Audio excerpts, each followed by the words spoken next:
that's what you have to think about. Like Trump, Larry Fink, the kind of the major players here, who's behind them, which side of things here. Larry Fink, I don't know which side he's on. I really don't, because it doesn't make sense that he would embrace Bitcoin, a tool. I mean, I get it, because they're going to make a shitload of money off of Bitcoin over the next decade, but either they're not thinking long-term enough, or they don't really understand Bitcoin. That's my thoughts on it. Politicians as well. Bitcoin's going to make them extinct, because what has the government done for the last 50 years, 100 years? They make the laws, they take your taxes, they decide what to do with that tax money, and pay a lot of that money to themselves. Let's say that 5% actually goes to their initiatives that they want. The other 95% goes to just paying idiots to work. That's what the government is in its current state. And so, as that changes, as government shrinks, we're going to move into a world where we don't need them anymore. If we have the ability now with technology, with these systems that we have already that exist, where, you receive income, maybe 2% goes to whatever. And maybe it is completely removing government. And every time you travel on a road, you pay 50 sats. Every time somebody picks up your garbage, they charge you 50 sats. Your wallet's hooked up to it. You don't need people there anymore. You don't. Like, think about all the amount of people who are working government now, like making a lot of money every single year on the backs of people who are actually working. It's such a fucking backward system. So think about all those people who are just there existing so government can keep the system going. But we don't need them anymore. And it's going to take a long time to get rid of them slowly. But between AI, between Bitcoin, between these systems that are being created to eliminate these people, that's what they don't understand, is that short term, yes, it'll win some votes. Short term, it'll make you some money. But long term, it's going to make you extinct.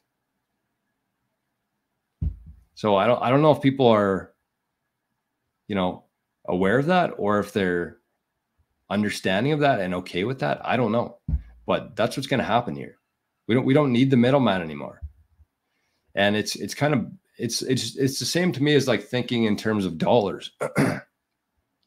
Like if you're somebody who's in a position now where you're actually thinking in terms of Bitcoin instead of fiat, which slowly I think all of us are moving towards that, where you're actually measuring things in Bitcoin instead of fiat.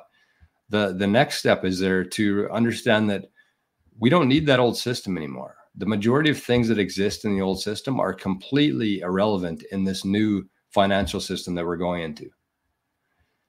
And that's tough, I think, for a lot of people to really wrap their head around, is that the majority of jobs in government for sure, but also like some of these jobs that are going to be replaced, they're never coming back. So it's so crazy to try to wrap your head around this whole thing and where we are in this cycle right now. But it's fucking awesome. And I don't care what side Trump, I mean, I shouldn't say that, but all of these things are good for Bitcoin. And as I talked about in the first part of the show here today, you don't need to understand the blockchain. You don't understand how new Bitcoins are made. You don't need to understand how you can send it anywhere without paying any fees and what kind of impact this is going to have on small businesses. You don't need to understand any of that. All you have to do is look at one system that's completely unfixable at this point. And you look at a system with a fixed supply that's not controlled by anybody, that has the ability to facilitate this high-tech world that we're moving into. It's the currency of the internet. And the internet, in case you haven't noticed, it's a pretty big part of our lives now. So anyways, the price is going up. It's exciting. But just the whole macro around Bitcoin right now is so fucking exciting. And as RJ said to start the show, let's end with that. I want to make sure I get it right. But let's end with RJ's quote, because it's the absolute truth. And it's exactly how I feel. So this is from RJ on Nostr. Somehow I simultaneously feel that I couldn't be more bullish, yet I'm not bullish enough. So we're in a good spot. There's a lot of people who are at 0 Bitcoin, 0 hours into Bitcoin.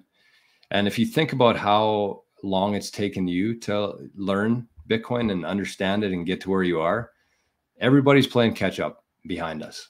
So we're at such a huge advantage here. If we navigate this, if we make the right decisions here, we're going to be sitting pretty in Sunshine City.